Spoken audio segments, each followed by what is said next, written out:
By the 14th century BCE, the rulers of Egypt, Anatolia, and Mesopotamia communicated as equals within a fragile but expansive diplomatic system, exchanging letters, goods, and royal daughters across thousands of kilometers, while competing for influence within a shared political order.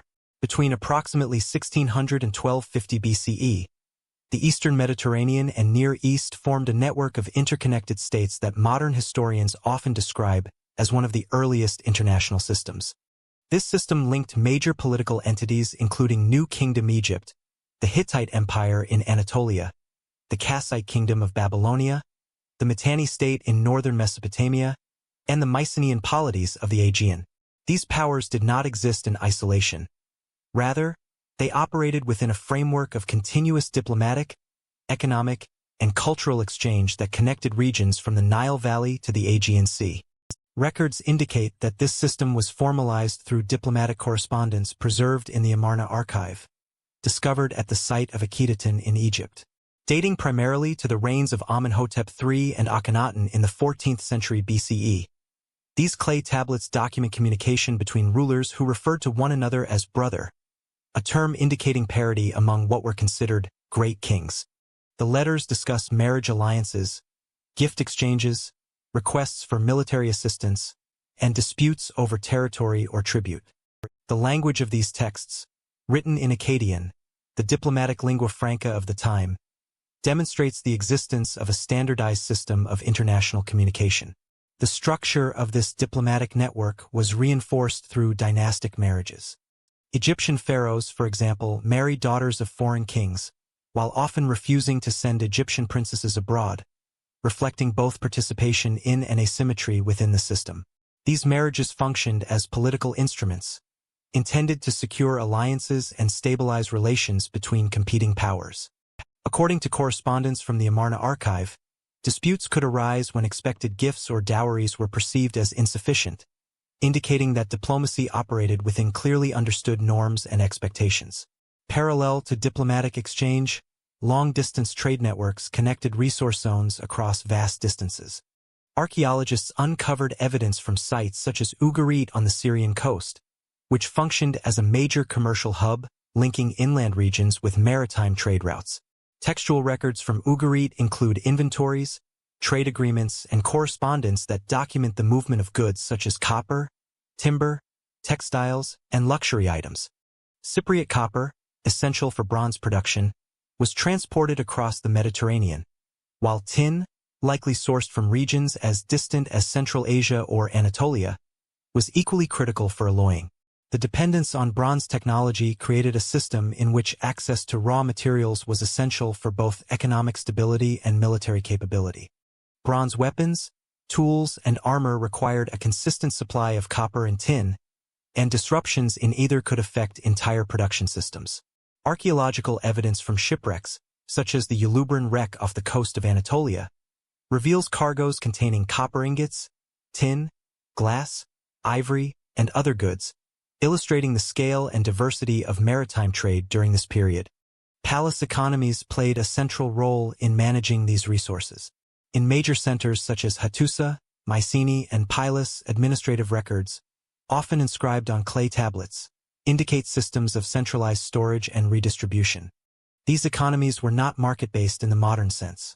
Instead, they operated through state control, with goods collected as tribute or taxation and redistributed according to administrative priorities. Linear B tablets from Mycenaean Greece, for example, record allocations of grain, livestock, and manufactured goods, demonstrating the bureaucratic management of resources. This centralized structure allowed for large-scale coordination but also created dependencies. Economic production, military provisioning, and political authority were concentrated within palace institutions, making them critical nodes within the broader system. When functioning effectively, these institutions facilitated stability and integration across regions. However, their reliance on administrative control and external supply chains introduced systemic vulnerabilities. Geography played a defining role in shaping these interactions. The Eastern Mediterranean, with its navigable sea routes and proximity between coastal regions, enabled relatively efficient maritime communication. At the same time, overland routes connected Anatolia, Mesopotamia, and the Levant, allowing for the movement of caravans carrying goods and diplomatic envoys. Control over strategic locations, such as coastal ports, river crossings, and trade corridors, became a central objective for competing powers. Military activity was closely tied to these economic and geographic considerations. Conflicts between major states, such as those between Egypt and the Hittite Empire, were often focused on control of territories in the Levant, which served as both buffer zones and trade corridors. The Battle of Kadesh, fought around 1274 BCE between Ramesses II and the Hittite king Muwatalli II, is documented in Egyptian inscriptions and Hittite records. While the battle itself was indecisive, it resulted in one of the earliest known peace treaties, formalizing a balance of power between the two states. According to surviving treaty texts, this agreement included provisions for mutual defense and the return of fugitives, indicating a level of legal and diplomatic sophistication. Such treaties were necessary within a system where multiple powers competed for influence while remaining economically interdependent. Stability was maintained not through dominance by a single empire, but through a balance among several major states. Archaeological and textual evidence also suggests the presence of smaller polities that operated within this system, often as vassals or intermediaries. Cities such as Byblos, Ugarit, and Alalak maintained local governance while aligning themselves with larger powers. Correspondence from these cities frequently includes appeals for protection or support, reflecting their position within a hierarchical but interconnected network. This international system, while extensive, was not uniform. Differences in political structure, economic organization, and cultural practices existed among its participants. However, shared diplomatic conventions, reliance on similar technologies, and participation in interconnected trade networks created a level of cohesion that defined the late Bronze Age world. As these interconnected systems matured, their dependence on centralized authority and long-distance trade created vulnerabilities that would become increasingly difficult to manage. By the late 13th century BCE, environmental instability began to erode the economic foundations of the Bronze Age world. From approximately 1300 BCE onward, multiple forms of evidence indicate that the stability of the Eastern Mediterranean system began to weaken under environmental and economic pressure. Paleoclimatic studies, based on pollen cores extracted from lake beds and sediment layers across Anatolia, the Levant, and the Aegean, suggest a prolonged phase of reduced precipitation. These data sets show a decline in arboreal pollen and an increase in drought-resistant vegetation, indicating a shift toward drier climatic conditions. Such changes would have directly affected agricultural output, particularly in regions dependent on seasonal rainfall rather than irrigation systems. Archaeologists uncovered additional supporting evidence from sites in the Levant, where settlement layers from the late 13th century BCE show signs of reduced agricultural activity and, in some cases, partial abandonment.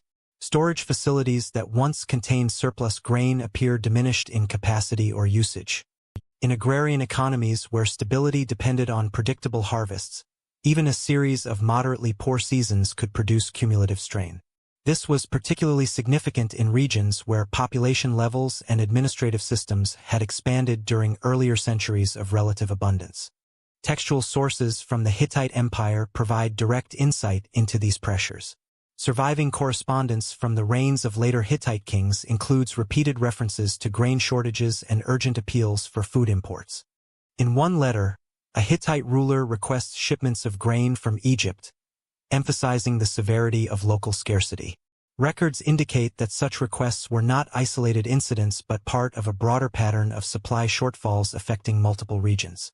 These documents suggest that agricultural production within the Hittite core territories was no longer sufficient to sustain the population and administrative infrastructure. The Egyptian state, with its reliance on Nile inundation cycles, appears to have been relatively more stable in terms of agricultural output. However, even Egypt was not entirely insulated from broader regional disruptions.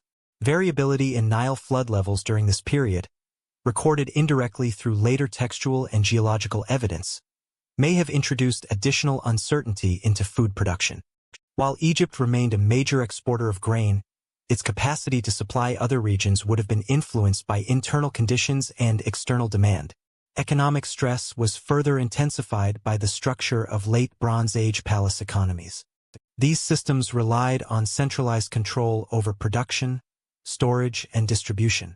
Goods were collected as tribute or taxation and redistributed according to administrative priorities, including support for military forces, construction projects, and elite consumption.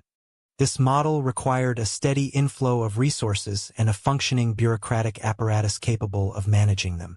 When agricultural yields declined, the entire system faced immediate strain, as there was limited flexibility for decentralized adaptation.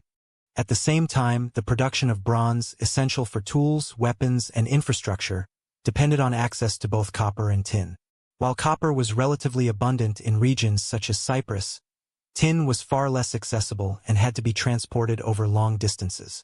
Archaeological evidence suggests that tin sources may have included Central Asia, Eastern Anatolia, or regions beyond Mesopotamia. The movement of tin required stable trade routes, secure transit corridors, and cooperative political relationships among multiple states. Disruptions to these trade networks had immediate and wide-ranging consequences. Records indicate that trade routes passing through Anatolia and the Levant became increasingly unstable during this period. Political tensions, local conflicts, or the breakdown of administrative control in key regions could interrupt the flow of goods. The Uluburun shipwreck, dated to the late 14th century BCE, provides a snapshot of the complexity of these trade systems, carrying cargo from multiple regions. By contrast, the archaeological record from the late 13th century BCE suggests a decline in such large-scale, integrated exchanges. As access to tin became more uncertain, the production of bronze would have been directly affected. This had implications not only for economic activity but also for military capability. Bronze weapons and armor formed the basis of elite military forces, including chariot units that required specialized equipment and maintenance. A reduction in available materials could limit the ability of states to equip and sustain their armies, thereby weakening their capacity to respond to both internal and external threats. Administrative systems also showed signs of strain. In several regions, the production of written records declines toward the end of the Late Bronze Age. At sites such as Ugarit, the final layers of occupation include tablets that appear hurried or incomplete, suggesting disruption in bureaucratic processes. In Mycenaean Greece, linear B tablets from Peleset record emergency measures, including the mobilization of coastal defenses and the allocation of resources for potential conflict. These documents indicate that ruling authorities were aware of increasing instability and were attempting to respond within the limits of their administrative systems. The concentration of power within palace centers meant that these institutions functioned as critical nodes within the broader system. When they operated effectively, they coordinated economic activity and maintained political order. However, their centralization also made them vulnerable. A failure in agricultural production, a disruption in trade, or a breakdown in administrative control could have cascading effects, impacting not only the immediate region but also connected areas dependent on its output. Geographical factors further amplified these challenges. Many regions within the Eastern Mediterranean relied on a combination of local production and imported resources. Coastal cities, in particular, depended on maritime trade for both raw materials and finished goods. As environmental conditions affected agricultural hinterlands and political instability disrupted trade routes, these cities faced compounded pressures. Evidence from coastal sites indicates a decline in activity and, in some cases, fortification efforts, suggesting an increasing need for defense. The combined effect of environmental stress, economic dependency, and centralized administration created a system that was efficient under stable conditions, but increasingly fragile under pressure. Each component, agriculture, trade, and governance, was interdependent, and strain in one area could propagate through the entire network. This interconnected vulnerability reduced the resilience of major states, limiting their ability to absorb shocks or adapt to changing conditions. As environmental pressures intensified, populations across the Mediterranean began to move, setting the stage for the emergence of mobile, seaborne groups later identified in Egyptian records. In Egyptian records, unfamiliar names began to appear, groups arriving not as traders but as organized maritime aggressors. The term sea peoples, is a modern designation derived from Egyptian inscriptions dating to the late 13th and early 12th centuries BCE. These inscriptions, particularly those from the reigns of Pharaoh Merneptah and Ramesses III, describe encounters with groups identified by names such as the Sherden, Shikalesh, Peleset, Jeker, and Denyen. These names do not appear as a single unified entity. Rather, they are listed individually or in varying combinations, often in association with different campaigns. The Egyptian texts do not provide a single origin or identity for these groups, instead presenting them as a collection of distinct peoples engaged in maritime and coastal warfare. Records indicate that the earliest references occur during the reign of Merneptah, around 1208 BCE, where inscriptions describe a coalition of Libyan forces supported by external groups, including the Sherden and Shikalesh.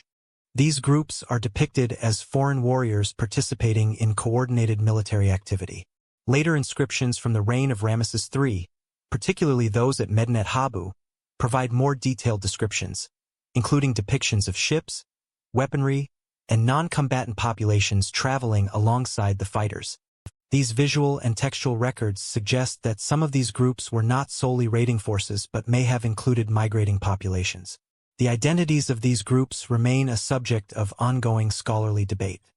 Linguistic analysis of the names recorded in Egyptian inscriptions has led to various hypotheses regarding their origins. The Sherden have been linked by some scholars to Sardinia, based on phonetic similarities and later historical associations, while the Shikalesh have been tentatively connected to Sicily. The Denyen have been associated with the Danans of Greek tradition, and the Peleset are widely identified with the Philistines, known from later biblical and archaeological records in the southern Levant.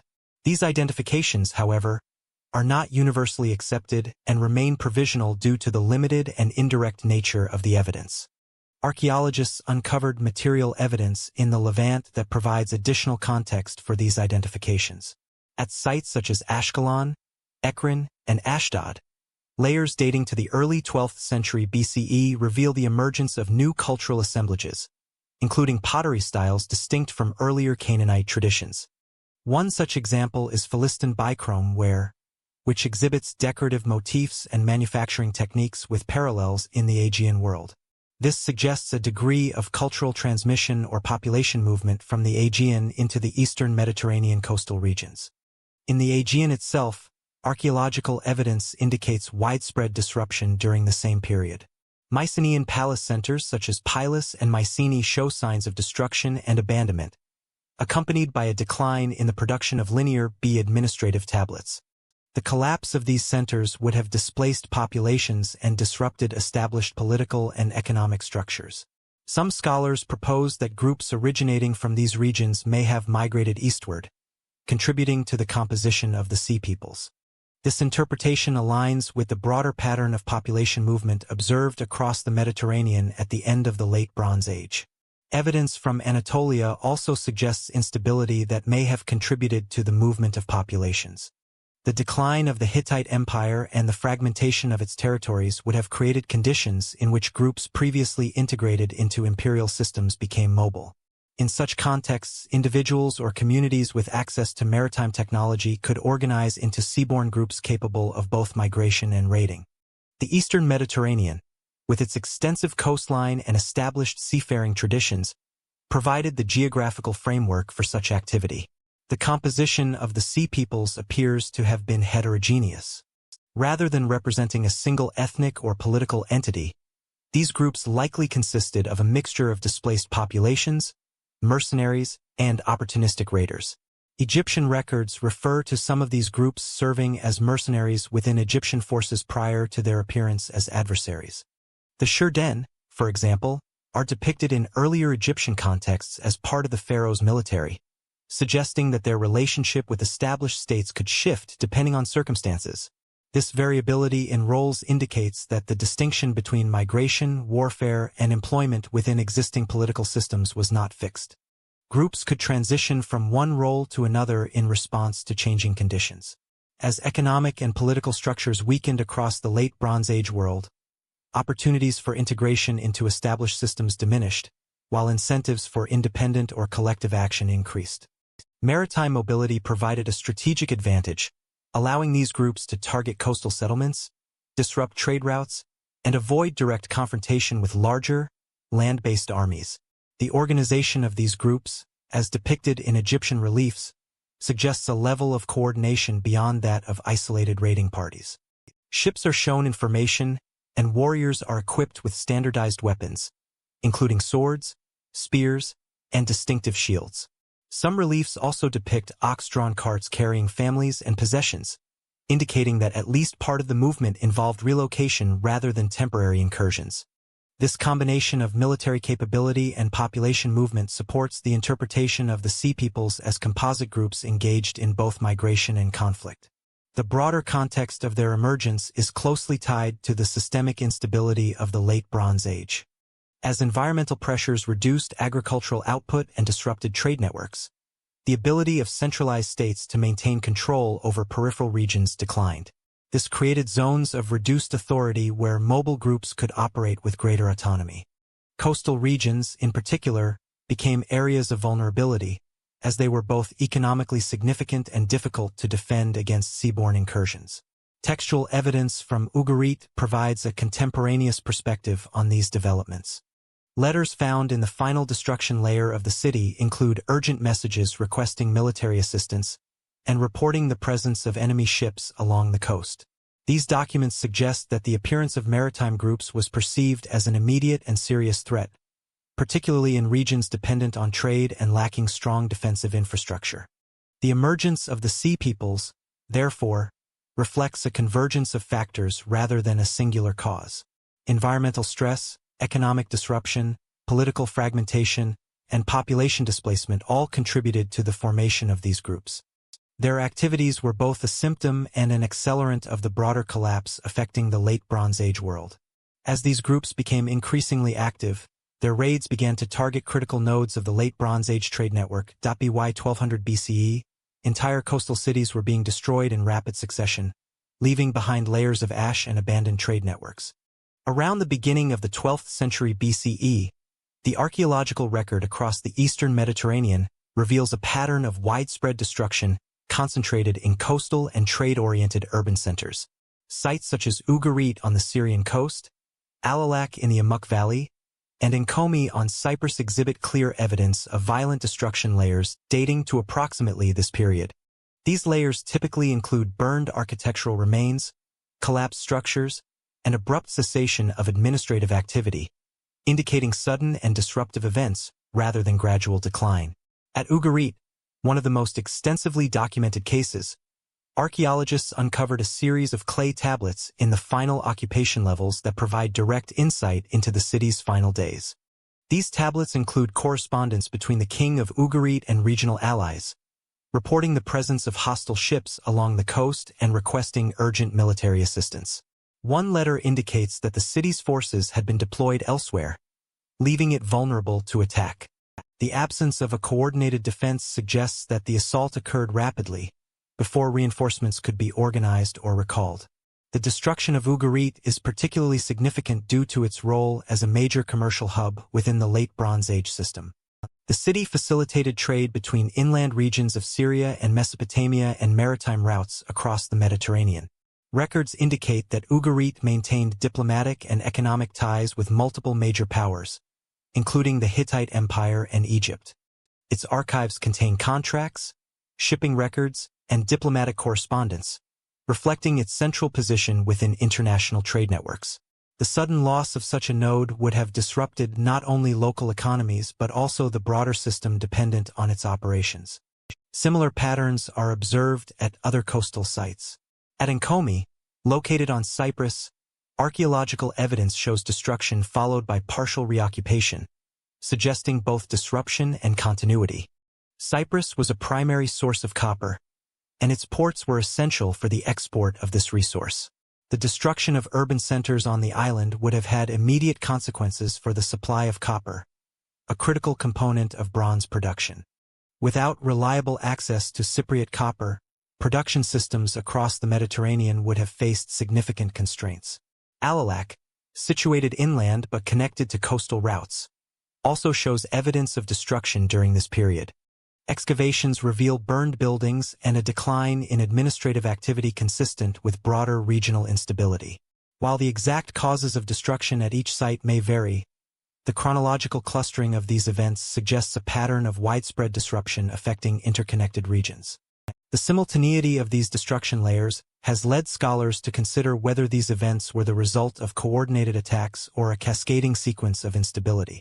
Egyptian inscriptions, particularly those from the reign of Ramesses III, describe groups arriving by sea and attacking coastal territories. While these inscriptions focus primarily on Egypt's own defenses, they provide indirect evidence that similar groups may have been active across the broader Mediterranean. The identification of these groups with the so-called sea raiders is supported by the convergence of textual and archaeological data, though direct attribution in each case remains complex. The targeting of coastal cities is consistent with the strategic logic of maritime groups operating within this environment. Coastal urban centers were not only economically significant but also often less fortified on their seaward sides. Their wealth, stored in warehouses and administrative complexes, made them attractive targets. Furthermore, by attacking ports and trade hubs, these groups could disrupt the flow of goods across the entire system, amplifying the impact of their actions beyond individual sites. Trade routes during the Late Bronze Age relied on a combination of maritime and overland connections. Goods transported by sea would often be transferred to inland caravans, linking distant regions through a series of interconnected exchanges. Disruption at key coastal nodes would therefore interrupt multiple stages of this process. For example, the loss of a port like Ugarit would affect not only maritime trade but also the distribution of goods to inland territories dependent on its networks. Archaeological evidence supports a decline in long-distance trade following these destruction events. The quantity and distribution of imported goods decrease in many regions, indicating a contraction of exchange networks. Artifacts such as Mycenaean pottery, which had previously been widely distributed across the eastern Mediterranean, become less common in later layers. This suggests that the systems facilitating their movement had been significantly disrupted. The impact of these disruptions extended beyond economic activity to communication and diplomacy. The exchange of letters, gifts, and envoys depended on secure routes and functioning administrative centers. As cities were destroyed and trade networks fragmented, the ability of states to maintain diplomatic relationships was compromised. This would have reduced coordination among major powers, limiting their capacity to respond collectively to emerging threats. In some cases, evidence suggests attempts at defensive adaptation. At certain sites, fortification walls were reinforced or expanded during the late 13th and early 12th centuries BCE.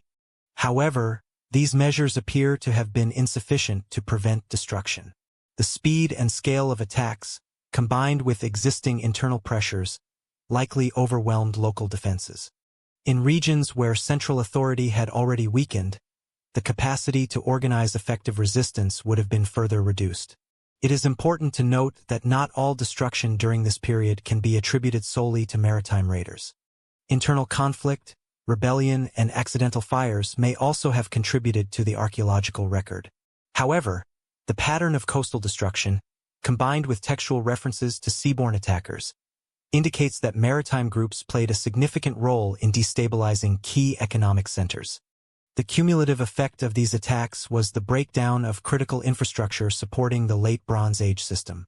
Ports, warehouses, administrative buildings, and transportation networks were all affected, reducing the ability of states to sustain economic and political functions. As these systems deteriorated, the resilience of even the largest and most established powers was compromised. As coastal defenses failed, even the largest empires began to face direct threats from these seaborne groups.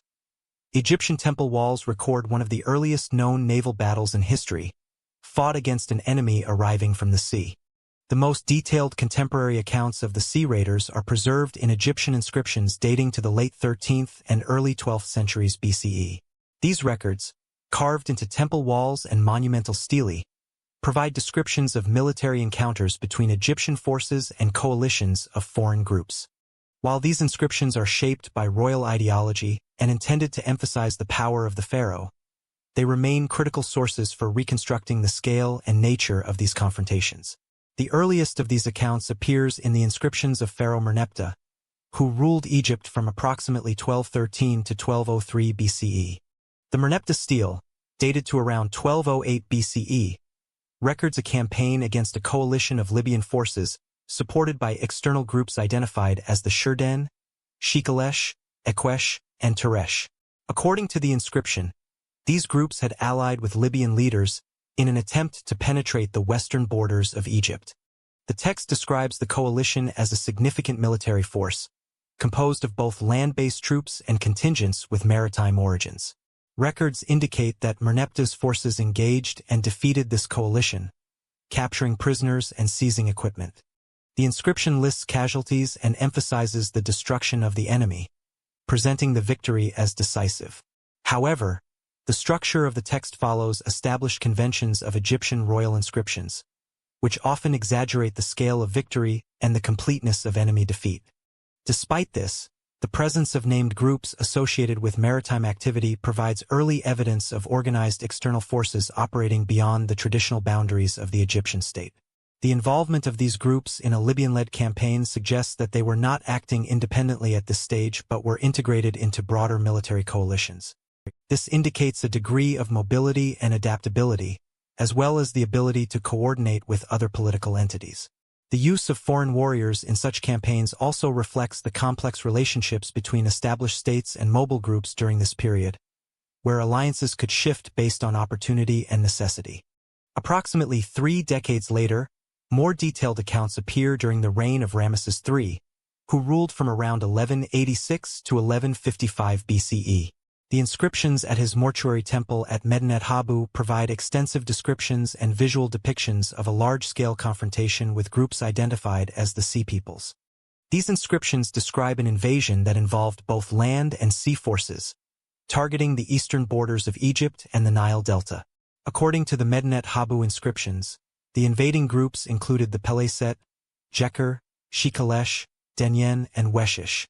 The text states that these groups had already destroyed multiple regions before reaching Egypt, including territories in Anatolia and the Levant. This claim, while part of the narrative constructed by the Egyptian court, aligns with archaeological evidence of widespread destruction across the eastern Mediterranean during this period. The relief carvings at Medinet Habu provide some of the most detailed visual representations of late Bronze Age warfare. They depict ships engaged in combat within the Nile Delta, with Egyptian forces positioned both on land and in vessels.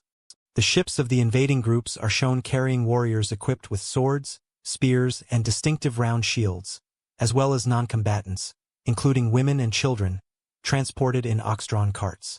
This imagery suggests that the movement toward Egypt involved not only military action but also the relocation of populations.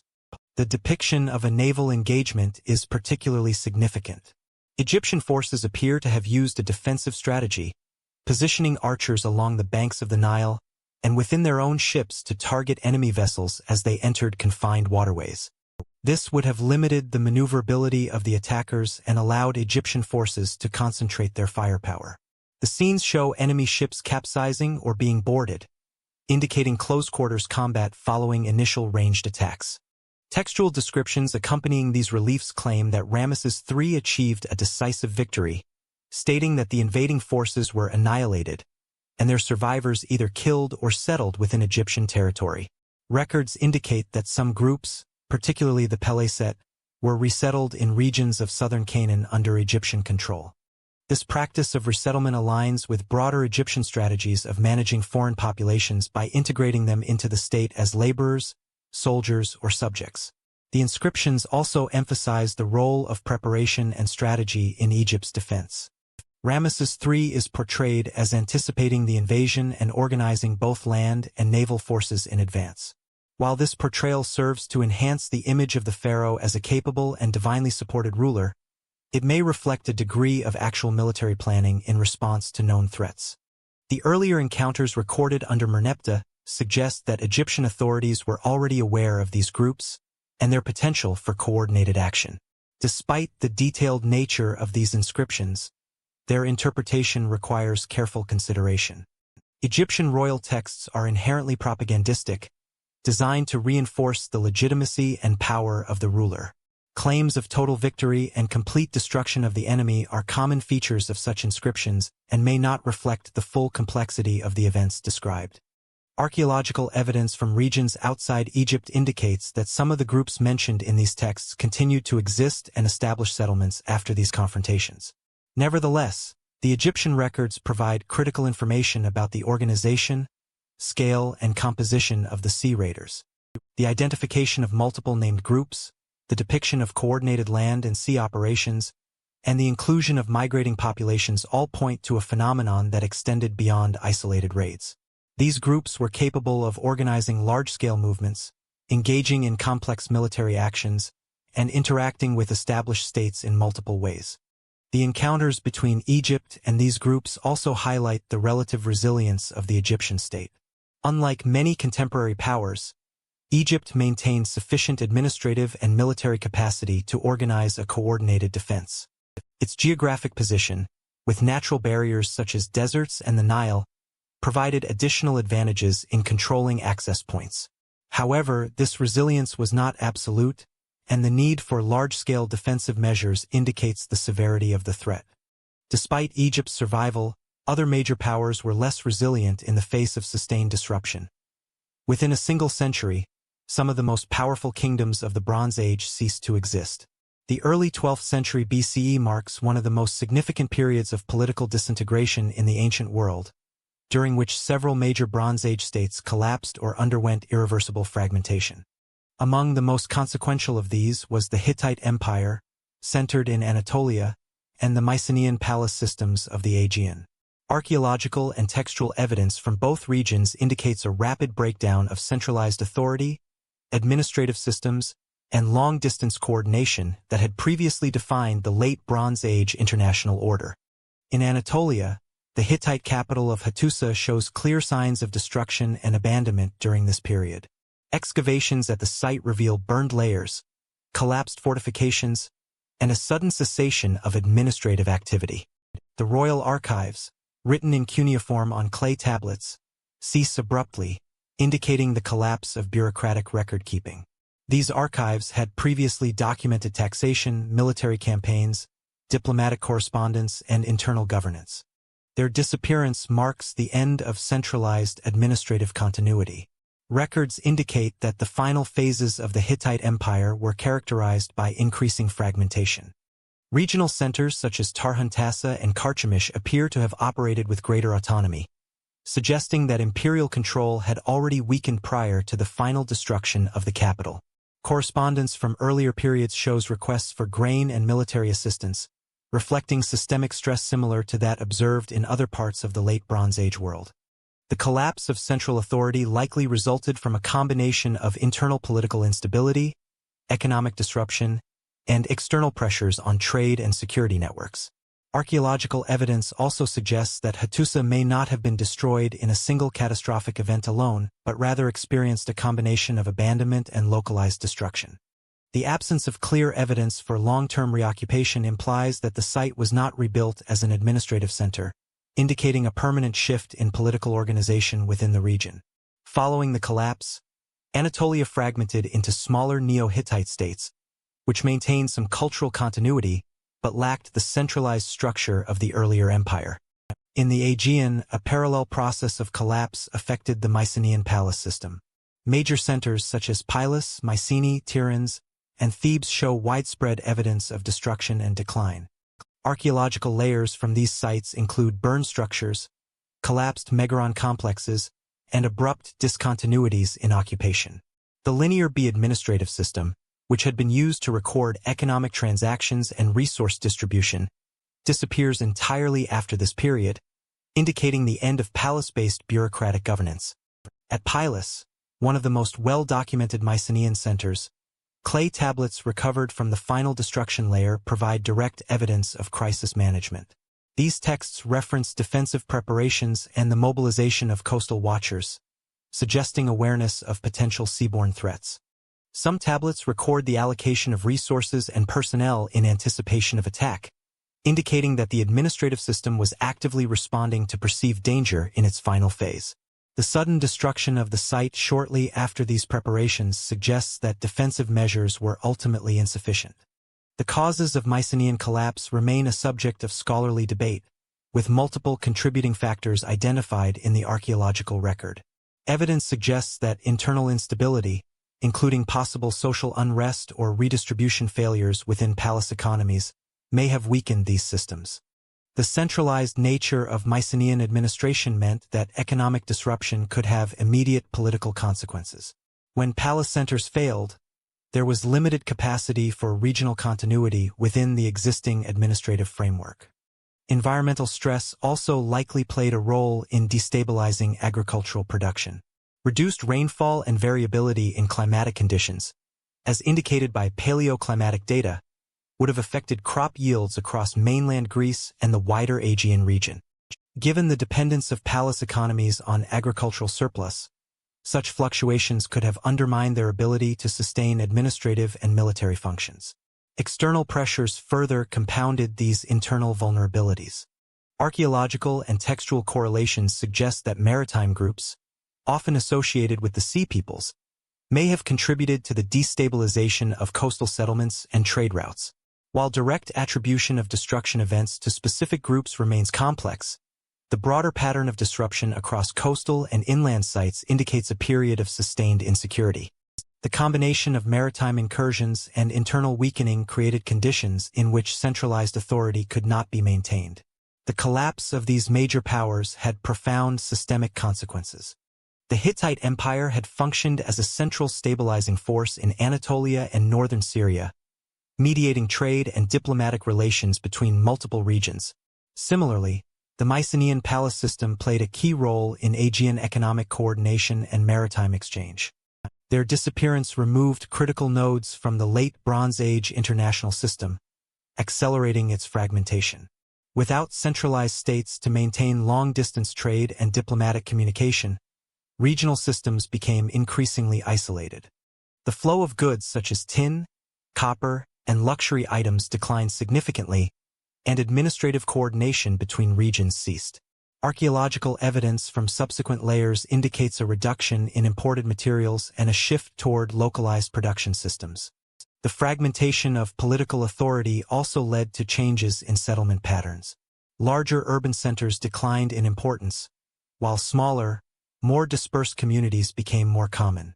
This shift reflects a move away from centralized palace economies toward localized, community-based organization.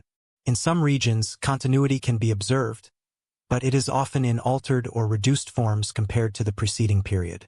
The disappearance of these centralized states removed key stabilizing forces within the international system. Without them, the interconnected structure of the late Bronze Age world began to dissolve, leading to a new phase of regional fragmentation and adaptation. With the collapse of major powers, the political landscape fragmented into smaller, less centralized societies. In the aftermath of destruction, new communities emerged along the Mediterranean coast, blending foreign and local traditions. Following the widespread destruction and political fragmentation of the late Bronze Age collapse, the archaeological record of the Levant and Aegean indicates significant changes in settlement patterns and population distribution. These changes are most clearly visible in coastal regions, where new material cultures appear alongside the remnants of earlier Bronze Age urban systems. The period between approximately 1200 and 1100 BCE is characterized by both discontinuity and adaptation, as surviving populations reorganized and new groups established themselves within formerly contested or abandoned territories. In the southern Levant, one of the most well-documented examples of this process is the emergence of settlements associated with the group known in Egyptian sources as the Peleset. Archaeological evidence from sites such as Ashkelon, Ashdod, and Ekron indicates the establishment of new urban centers during this period. These settlements exhibit architectural and material culture differences from earlier Canaanite cities, suggesting the arrival or integration of populations with distinct cultural backgrounds. One of the most significant indicators of this cultural transformation is the presence of Philistine bichrome pottery. This ceramic tradition is characterized by painted decorations using red and black pigments on a light background, often featuring geometric and zoomorphic motifs. Comparative analysis of ceramic styles has identified parallels between these vessels and pottery traditions from the Aegean region, particularly those associated with the late Helladic IIIC period. Archaeologists uncovered these parallels through systematic typological studies, indicating possible cultural transmission or population movement from the Aegean into the Levant. The interpretation of this evidence suggests that the Peleset may have included groups originating from or influenced by the Aegean world.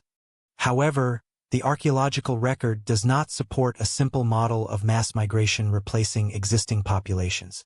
Instead, evidence points toward a process of gradual integration, where incoming groups interacted with local populations, adopting certain regional practices while retaining distinct elements of their own material culture. This hybridization is visible in settlement layouts, burial practices, and domestic architecture, which combine features from multiple cultural traditions. Textual evidence from Egyptian records continues to provide context for these developments. The inscriptions of Ramesses III mention the resettlement of defeated groups within Egyptian-controlled territories in Canaan. According to these accounts, some of the sea peoples were not only defeated but also relocated and incorporated into the administrative framework of the Egyptian state. While these inscriptions reflect royal ideology and may exaggerate the extent of control, they align with archaeological evidence suggesting the presence of new populations in the region during this period. In addition to the southern Levant, changes in settlement patterns are observed across the broader Aegean region. The collapse of Mycenaean palace centers had led to a significant reduction in population density in mainland Greece and the islands. Archaeological surveys indicate the abandonment of some urban centers and the contraction of others into smaller, less complex settlements. The disappearance of linear B administrative systems further reflects the breakdown of centralized political organization. Despite this decline, continuity can still be observed in certain cultural practices, including pottery production and religious traditions.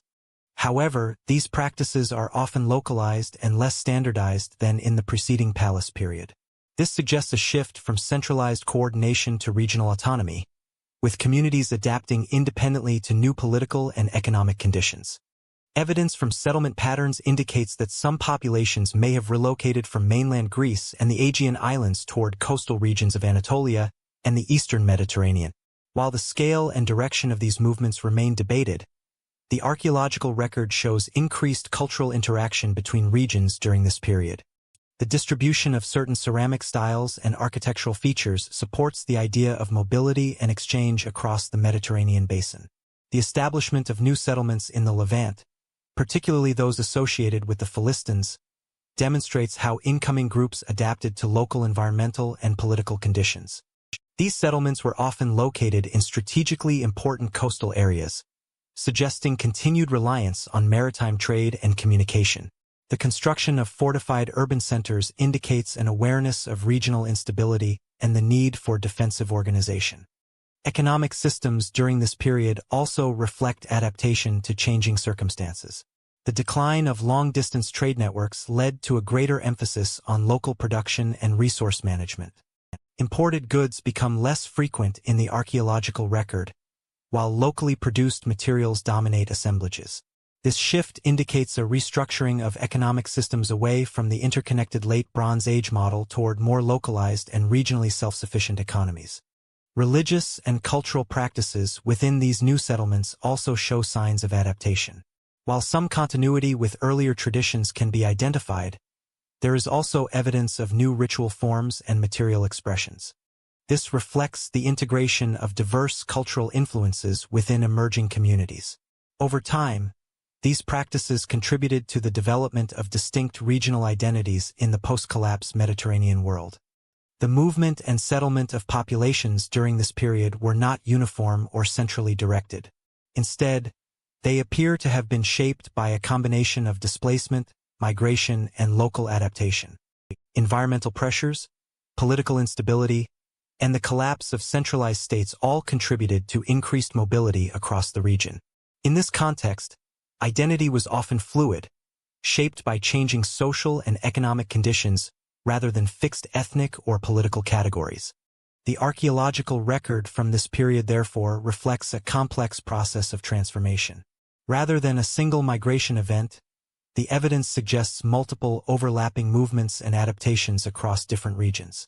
These processes reshaped the demographic and cultural landscape of the Eastern Mediterranean, laying the foundations for new political and social structures in the early Iron Age. As new populations settled, technological and economic systems began to adapt to changing conditions as bronze became scarce. A new metal began to reshape the technological foundations of ancient societies. Following the collapse of the late Bronze Age trade networks, one of the most significant structural consequences was the disruption of long-distance exchange systems that had previously ensured access to critical raw materials. Among these, tin held particular importance due to its role in the production of bronze, an alloy composed primarily of copper and tin. Archaeological and textual evidence from the late 12th century BCE indicates a marked decline in the availability and distribution of tin across the Eastern Mediterranean, reflecting the breakdown of the interconnected trade routes that had sustained Bronze Age metallurgy. Records indicate that copper continued to be locally available in several regions, particularly Cyprus and parts of Anatolia. However, tin sources were geographically distant and dependent on complex trade networks that extended into Central Asia, Eastern Anatolia, or potentially even further afield. With the fragmentation of political authority and the destruction of key coastal and inland trade hubs, the movement of tin became increasingly irregular. This disruption had immediate consequences for metal production systems that relied on consistent alloy ratios and centralized distribution. Archaeological evidence demonstrates a gradual decline in the standardization of bronze artifacts during this period. Weapons, tools, and ceremonial objects show greater variability in composition and quality, suggesting inconsistencies in material supply. In some regions, there is evidence of recycling of older bronze objects, indicating attempts to compensate for reduced access to raw materials. This practice reflects both economic adaptation and resource scarcity within post-collapse societies. It is within this context that iron metallurgy began to gain increasing importance. Iron was not unknown during the Bronze Age, but its use had been limited due to the technical challenges associated with smelting and working iron ore at high temperatures. Early iron artifacts appear sporadically in late Bronze Age contexts, often as prestige items rather than functional tools. However, following the collapse of bronze supply networks, iron began to be used more systematically for utilitarian purposes. Archaeometallurgical studies indicate that iron ore was more widely distributed geographically than tin, making it a more accessible resource for emerging regional economies. Unlike bronze, which required the combination of two distinct materials sourced from different regions, iron could be produced locally in many areas where suitable ore deposits existed. This reduced dependence on long-distance trade networks and allowed for more localized production systems. Early iron artifacts from the 12th and 11th centuries BCE show evidence of experimental production techniques. These objects often contain high levels of impurities and demonstrate inconsistent forging methods, indicating that metallurgical knowledge was still developing. Despite these limitations, iron gradually became more widely adopted for tools and weapons due to its relative availability. Over time, improvements in smelting and forging techniques led to more durable and effective iron implements. The transition from bronze to iron was not immediate or uniform across regions. Archaeological evidence suggests a prolonged period during which both materials were used concurrently. Bronze continued to be employed for certain high-status objects and ceremonial purposes, while iron increasingly dominated practical applications. This dual-use phase reflects the gradual nature of technological transformation and the persistence of established production traditions. Economic systems during this period also underwent significant restructuring. The collapse of palace-based economies eliminated centralized mechanisms for resource collection and redistribution. In their place, smaller-scale economic systems emerged, often organized around local communities, regional centers, or emerging polities. These systems relied less on centralized storage and more on direct production and localized exchange. Evidence from settlement archaeology indicates a shift in production patterns. Workshops and small-scale craft production sites become more common in rural and semi-urban contexts, replacing the large centralized workshops associated with palace economies. This decentralization of production reflects broader changes in political organization, as authority became more distributed and less dependent on centralized administrative structures. Trade networks, while significantly reduced in scale, did not disappear entirely. Regional exchange systems continued to operate, particularly within localized areas of the Levant, Anatolia, and the Aegean. However, the volume and geographic reach of these networks were substantially diminished compared to the Late Bronze Age. Imported luxury goods become less frequent in archaeological contexts, indicating a decline in long-distance elite exchange. The reduction in interregional trade also affected social stratification. During the Bronze Age, access to imported goods had been a key marker of elite status. In the post-collapse period, the scarcity of such goods altered the basis of social distinction. New forms of local authority emerged, often based on control of land, agricultural production, or regional military strength rather than participation in international exchange networks. Settlement patterns reflect these economic changes. Larger urban centers gave way to smaller, more dispersed communities.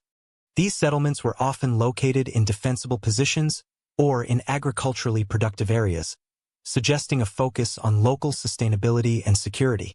The reduction in urban complexity corresponds with the decline of centralized administrative systems and long-distance coordination. Technological changes extended beyond metallurgy to include broader shifts in production and infrastructure.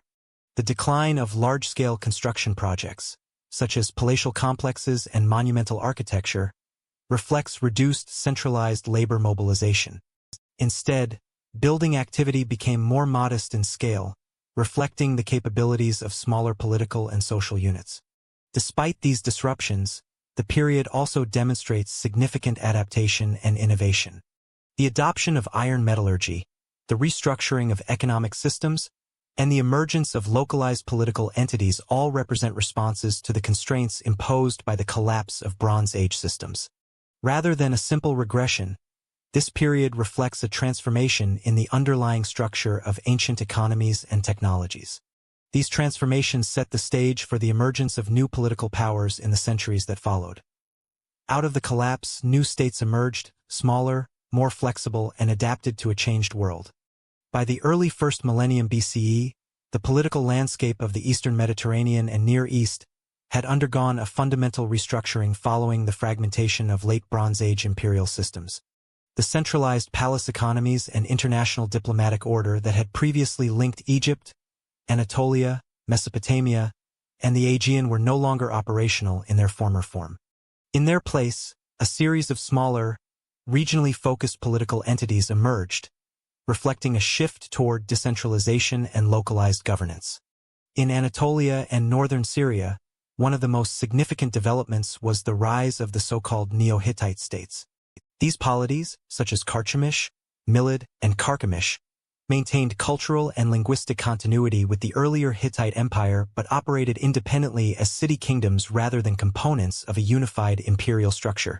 Archaeological evidence, including monumental inscriptions in Loian hieroglyphs, indicates that these states preserved elements of Hittite administrative and religious traditions while adapting to new political realities. Their governance structures were centered on local dynasties, often ruling fortified urban centers rather than expansive territorial empires. Records indicate that these Neo-Hittite polities engaged in regional diplomacy and conflict, often interacting with neighboring Aramean groups and Assyrian expansionist forces. The absence of a centralized Hittite authority created a fragmented political environment in which power was distributed among multiple competing centers. This fragmentation allowed for greater regional autonomy but also increased vulnerability to external pressure, particularly from the emerging Neo-Assyrian Empire to the east. In the Levant, a parallel process of state formation occurred with the development of distinct political entities such as Israel and Judah in the highland regions, alongside Philistine polities in the coastal zones. Archaeological surveys of settlement patterns in the highlands indicate a rise in small, agrarian communities during the Iron Age I period, which gradually coalesced into more structured political formations. Material evidence, including settlement organization, agricultural terraces, and pottery assemblages, suggests the emergence of socially cohesive groups with shared cultural and religious practices. The Philistine city-states along the southern coastal plain, including Ashkelon, Ashdod, Ekron, and Gaza, developed into organized urban centers with distinctive material culture. Archaeological findings show that these cities were integrated into regional trade networks while maintaining certain cultural features associated with earlier Aegean influences. Over time, however, their material culture increasingly reflected local Levantine traditions, indicating a process of cultural integration and adaptation. Further north, Phoenician city-states such as Tyre, Sidon, and Byblos emerged as significant maritime and commercial powers. These cities built upon earlier Bronze Age coastal traditions but expanded their influence through renewed engagement in Mediterranean trade.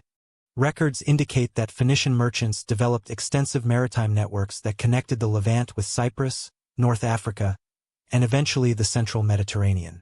Their reliance on seafaring commerce reflects both continuity with earlier Bronze Age trade systems and adaptation to the reduced scale of post-collapse exchange networks. The political organization of Phoenician cities was characterized by urban autonomy rather than imperial integration. Each city operated as an independent political unit, often governed by local kings or merchant elites. This decentralized structure allowed for flexibility in trade and diplomacy, enabling Phoenician merchants to operate across multiple regions without the constraints of a unified imperial authority. Archaeological evidence, including shipwrecks and coastal settlements, supports the existence of active maritime trade routes during this period. In Mesopotamia, the post-collapse environment led to the gradual emergence of Aramene states in regions previously influenced by larger imperial systems. These Aramene polities were typically organized around fortified towns and regional centers, reflecting a similar pattern of decentralization observed elsewhere in the Near East. Their expansion into parts of Syria and northern Mesopotamia contributed to the further fragmentation of political authority in the region. Assyria, although initially affected by the broader regional instability, began to reassert itself during the early 1st millennium BCE. The Neo-Assyrian state developed increasingly centralized administrative and military structures, which allowed it to expand its influence over neighboring regions. This marked the beginning of a new phase of imperial consolidation that would eventually reshape the political landscape of the Near East. Trade networks during this period gradually reemerged, though on a reduced and more regional scale compared to the late Bronze Age system. Archaeological evidence indicates renewed exchange of goods, such as metals, textiles, and agricultural products between emerging states. However, the scope of these networks was more limited, and long-distance international exchange was less consistent. Imported luxury goods, while still present, appear less frequently in the archaeological record, suggesting a shift in the scale and organization of trade. Despite the fragmentation of earlier systems, cultural and technological continuity can still be observed. Writing systems, religious traditions, and administrative practices persisted in adapted forms across multiple regions. For example, alphabetic scripts developed and spread in the Levant during this period, likely influenced by earlier writing systems but adapted for broader use. This innovation facilitated communication and record-keeping in smaller, less centralized states. The emergence of these regional states reflects a broader transformation in political organization following the collapse of Bronze Age empires. Authority became more localized, governance structures more flexible, and economic systems more regionally focused. While the scale of political integration was reduced, these changes allowed for greater adaptability in a more fragmented and dynamic environment. The legacy of the Bronze Age collapse would continue to shape historical developments for centuries. The fall of the Bronze Age world was not caused by a single event, but by a convergence of interconnected forces. The collapse of the late Bronze Age international system and the role of the groups known as the Sea Raiders remain among the most debated topics in ancient history. While Egyptian inscriptions from the reigns of Merneptah and Ramesses III present these groups as external military aggressors responsible for widespread destruction, modern archaeological and historical research has increasingly emphasized a more complex and multi-causal interpretation of these events. Rather than a single invasion or coordinated campaign of conquest, the evidence suggests a convergence of environmental, economic, political, and demographic pressures that collectively destabilized an already interconnected system. Records indicate that climate data derived from paleoclimatic studies point to periods of increased aridity in parts of the eastern Mediterranean during the late 13th and early 12th centuries BCE. These environmental changes would have affected agricultural productivity across multiple regions, reducing surplus production and placing strain on palace-based economies. At the same time, the disruption of long-distance trade networks limited access to critical resources such as tin, which was essential for bronze production. The combined effect of reduced agricultural output and resource scarcity undermined the economic foundations of several major states. Archaeological evidence also highlights the importance of internal political instability in the collapse process. In several regions, administrative systems appear to weaken prior to final destruction layers, suggesting that states were already experiencing governance challenges. Linear B records from Mycenaean centers, for example, document defensive preparations and resource reallocations in response to perceived threats, indicating awareness of instability within the system. Similarly, Hittite correspondence reveals repeated requests for aid and evidence of declining central authority in the final decades of the empire. Within this broader context, the groups identified as sea peoples or sea raiders are increasingly understood not as a single unified force, but as a heterogeneous collection of populations. These groups likely included displaced communities, mercenaries, and opportunistic raiders who operated within the fractured political landscape of the eastern Mediterranean. Egyptian records emphasize their role in military conflict, but archaeological evidence suggests that migration and settlement were also significant components of their movement. In regions such as the southern Levant, new settlements and material cultures appear in the archaeological record, indicating integration and adaptation rather than complete displacement. The interaction between these groups and existing societies varied significantly depending on regional conditions. In some cases, they appear to have been incorporated into local political structures, as suggested by Egyptian accounts of resettlement in Canaan. In other cases, they may have contributed to the disruption of trade networks and the destruction of coastal urban centers.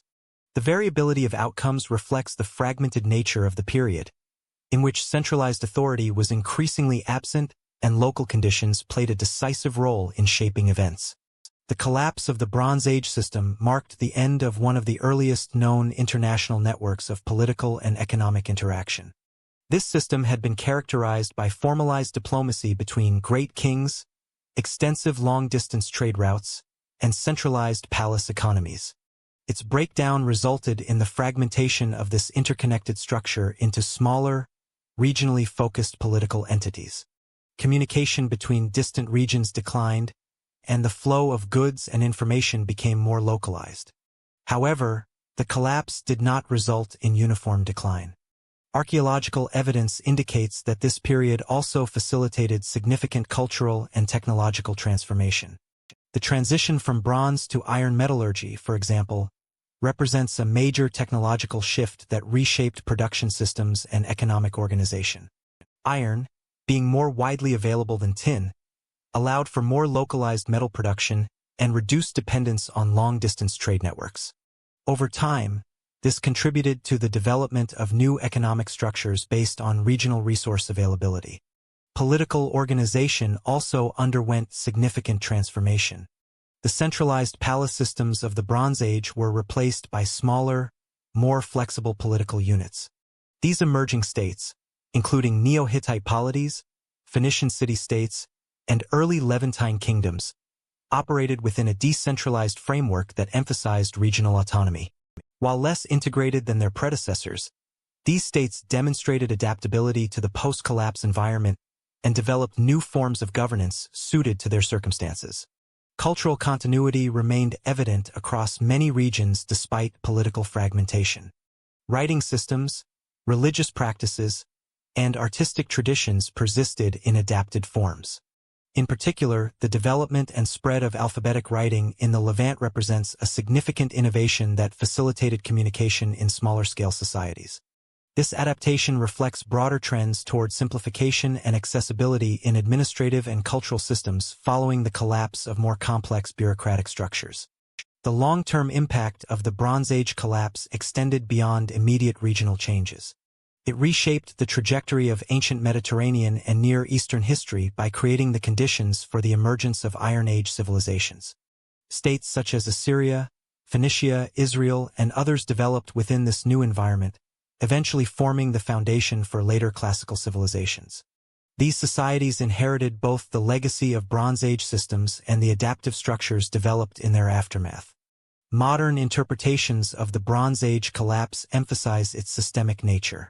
Rather than attributing the transformation to a single cause such as invasion or natural disaster, current scholarship highlights the interaction of multiple factors operating simultaneously across interconnected regions. The Sea Raiders, in this framework, are understood as one component within a broader process of systemic breakdown rather than its sole cause. From collapse emerged a new historical era, one that would shape the classical civilizations to come. If you want to understand how entire civilizations can rise, interconnect, and then collapse under their own complexity, make sure to subscribe and continue exploring these deep historical systems with us.